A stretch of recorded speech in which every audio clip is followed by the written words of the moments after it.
ಅಂತ ಹಾಕ್ಬೇಕಿದ್ರೆ ಹಾಕ್ತಾರೆ ತೆಲುಗಿನವ್ರು ಅವರು ಅಲ್ಲ. ಮತ್ತೆ ವಿನೋದ್ ಪ್ರಭಾಕರ್ ಅವ್ರಿಗೆ ಹೆಂಗೆ ಅವ್ನು ಹೆಲ್ಪ್ ಮಾಡ್ಬಿಡ್ತಾನೆ. ಆಮೇಲೆ ಇನ್ನೊಂದು ಸ್ಕೂಲ್ ವಿಚಾರಕ್ಕೆ ಇದು ತಗೊಳ್ಳಬೇಕು. ಎಷ್ಟು ಜನಕ್ಕೆ ನೀನು ಫೀಸ್ ಕಟ್ಟಿದ್ಯಾ ಅಂತ ಕೇಳ್ತಾನಲ್ಲ ಸರ್. ನೀನ್ ಫಸ್ಟ್ ನಿನ್ನ ಮನೇಲಿ ನಿನಗೆ ಮಕ್ಳಿದ್ರೆ ತಿಕಾ ಮುಚ್ಕೊಂಡು ನಿನ್ ಮಕ್ಳನ್ನ ಸರಿಯಾಗಿ ಓದ್ಸ್, ಆಯ್ತಾ? ಅವ್ರ ವಂಶದಲ್ಲಿರೋಂಥವ್ರನ್ನ ಓದಿಸೋದ್ರ ಜೊತೆಗೆ ಎಷ್ಟೋ ವಂಶಗಳಿಗೆ ಜೀವನಾಧಾರ ಆಗ್ಲಿ ಅನ್ಬಿಟ್ಟು ಎಷ್ಟೋ ಸಾವಿರ ಜನ ಮಕ್ಕಳು ಅವ್ರ ಹೆಸರು ಹೇಳ್ಕೊಂಡು ಓದ್ತವ್ರೆ, ಆಯ್ತಾ? ನೀನು ನಿನ್ನ ತಿಕಾ ಮುಚ್ಕೊಂಡು ನಾನು ಹೇಳೋದಿಷ್ಟೇ, ನಿನ್ನ ಮನೇಲಿ ನೀನು ನಿನ್ನ ಮಕ್ಕಳನ್ನ ಓದ್ಸೋದ್ ಕಲ್ತ್ಕೊ ಫಸ್ಟ್.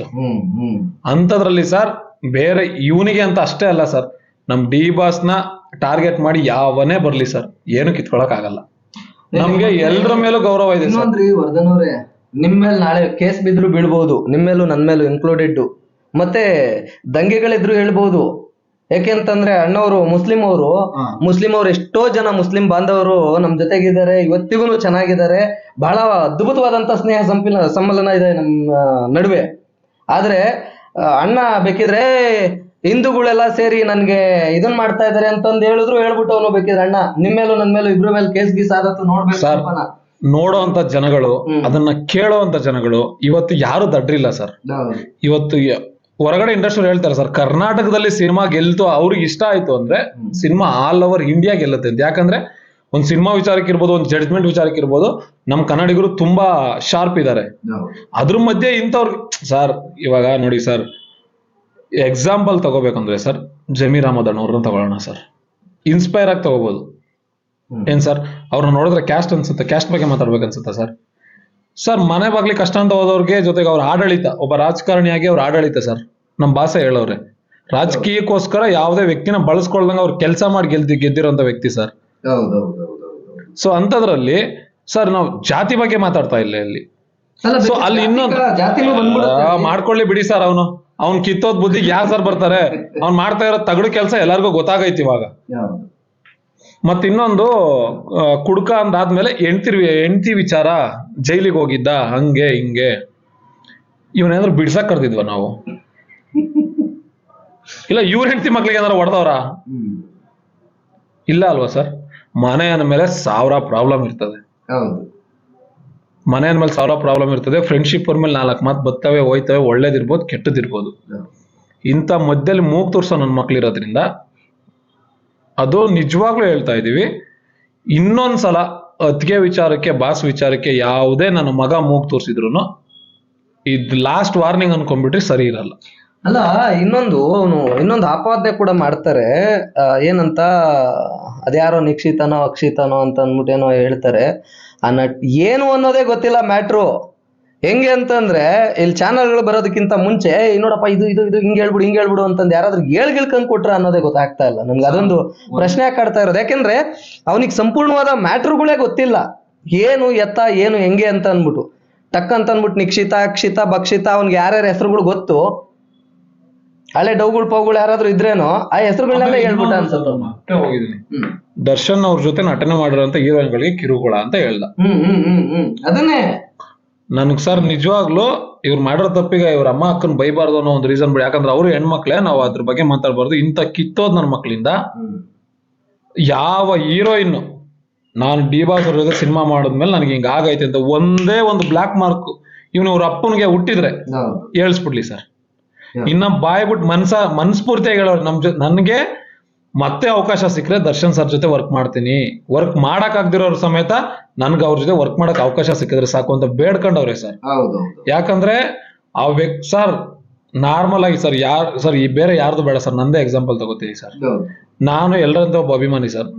ನಂದು ಸಿನಿಮಾ ಟೈಟ್ಲ್ ಕಾರ್ಡ್ ನಮ್ ದರ್ಶನ್ ಸರ್ ಓಪನ್ ಮಾಡಿದ್ದು. ಲಾಸ್ಟ್ ಟೈಮ್ ಮಂಡ್ಯ ಈವೆಂಟ್ ನಡೆಯುವಾಗ ನಿಂತಿದ್ದವನ್ನ ಕರೆದ್ಬಿಟ್ಟು ನಿನ್ ಕೆಲಸ ಏನಾಯ್ತು ಅಂತ ಕೇಳ್ತಾರೆ ಸರ್. ಮತ್ ಇನ್ನೊಂದು ಇವ್ ನಿರ್ಮಾಪಕರು ವಿಚಾರ ಕೇಳೋದಾದ್ರೆ ಸರ್, ಇವಾಗ ನಾರ್ಮಲ್ ಆಗಿ ಸಿನಿಮಾನ ಒಬ್ರು ನಿರ್ಮಾಪಕರು ಯಾವ್ಯಾವ ವಿಚಾರಕ್ಕೆ ನಿರ್ಮಾಣ ಮಾಡ್ಬೋದು ಸರ್? ಒಂದು ಫ್ಯಾನ್ ಬೇಸ್ ಇರೋರ್ನ ನೋಡಿ, ಒಂದು ಒಳ್ಳೆ ಕಲೆ ನೋಡಿ, ಮತ್ತೆ ಬ್ಯಾಕ್ ಗ್ರೌಂಡ್ ನೋಡಿ, ಆಮೇಲೆ ಅವ್ರ ಕಾಂಟ್ಯಾಕ್ಟ್ಗಳು ನೋಡಿ, ಜೊತೆಗೆ ಒಳ್ಳೆ ಸ್ಕ್ರಿಪ್ಟ್ ನೋಡಿ, ನಾನಾ ತರ ಸಿನಿಮಾನ ಇದುವರೆಗೂ ಮಾಡಿರೋರ್ನ ನೋಡಿದೀರ ಸರ್?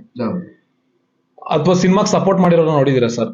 ಇವತ್ತು ಒಂದಷ್ಟು ಜನ ನನ್ನ ಅಣ್ಣಂದ್ರು, ಜೊತೆಗೆ ಒಬ್ರು ನಿರ್ಮಾಪಕರು, ನನ್ನ ಅಣ್ಣಂದ್ರು ನಾನು ಬರೀ ಒಬ್ಬ ಡಿ ಬಾಸ್ ಅಭಿಮಾನಿ ಅನ್ನೋ ವಿಚಾರಕ್ಕೆ ನೀನ್ ಸಿನಿಮಾ ಮಾಡು, ನನ್ ಕನ್ಸು ಸಿನಿಮಾ ಮಾಡ್ಬೇಕು ಅನ್ನೋದು, ನೀನ್ ಮಾಡು, ನಾವಿದೀವಿ. ಇನ್ಕ್ಲೂಡಿಂಗ್ ನನ್ನ ದೇವ್ರ ದರ್ಶನ್ ಸರ್ ಅಂತ ಏನಿದ್ದಾರೆ, ಮನಸ್ಫೂರ್ತಿ ಫಸ್ಟ್ ಕೆಲಸ ಮಾಡು, ಇಷ್ಟೇ ಹೇಳೋದು.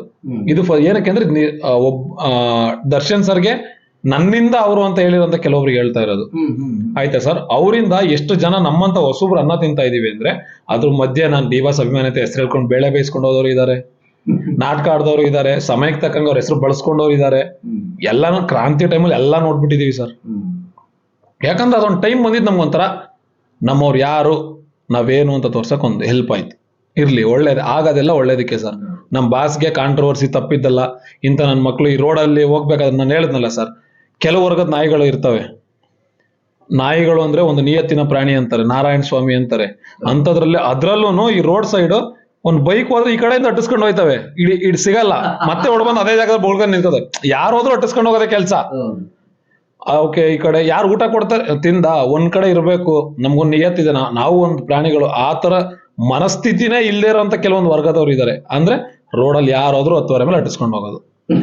ಎಂಜಲ್ ಕಾಸಿಗೆ ಆಸೆ ಪಟ್ಟು ತಾನು ಅದು ಕ್ಲಾರಿಟಿನೇ ಇಲ್ಲ ಅವನಿಗೆ, ಏನ್ ಮಾಡವ್ರೆ, ಅದ್ ಏನ್ ಮಾತಾಡ್ತಿದ್ರೆ, ಅವ್ನ್ ಎಲ್ಲಿ ನಿಂತವನೇನೋದು ಸಿನಿಮಾ ಚೇಂಬರ್ ಅಂದ್ರೆ ಏನು ಅಂತಾನೆ ಗೊತ್ತಿಲ್ಲ ಅವ್ನಿಗೆ. ಅಲ್ಲಿ ಹೋಗ್ಬಿಟ್ಟು ಏನ್ ಬೇಕಾದ್ ಮಾತಾಡ್ತವನೆ. ಅಲ್ಲ, ಮತ್ತೆ ಇನ್ನೊಂದು 8 ರಿಂದ 10 ಜನ ಮಹಿಳೆಯರು ಕೂಡ ಬಂದು ಕಾಟೇರ ಸಿನಿಮಾದ್ರ ಬಗ್ಗೆ ಮಾತಾಡ್ತಾರೆ. ಕಾಟೇರ ಸಿನಿಮಾದಲ್ಲಿ ಜಾತಿ ನಿಂದನೆ ಬಗ್ಗೆ ಮಾತಾಡಿದ್ಯಾ, ಸೂಪರ್. ಹೆಣ್ಣಿನ ಬಗ್ಗೆ ಒಂದು ಡೈಲಾಗ್ ಹೇಳಿದ್ದಾರೆ ಡಿಬಾಸ್ ಅವ್ರು, ಬಹಳ ಅದ್ಭುತವಾದಂತ ಡೈಲಾಗ್ ಅದು ಕೂಡ.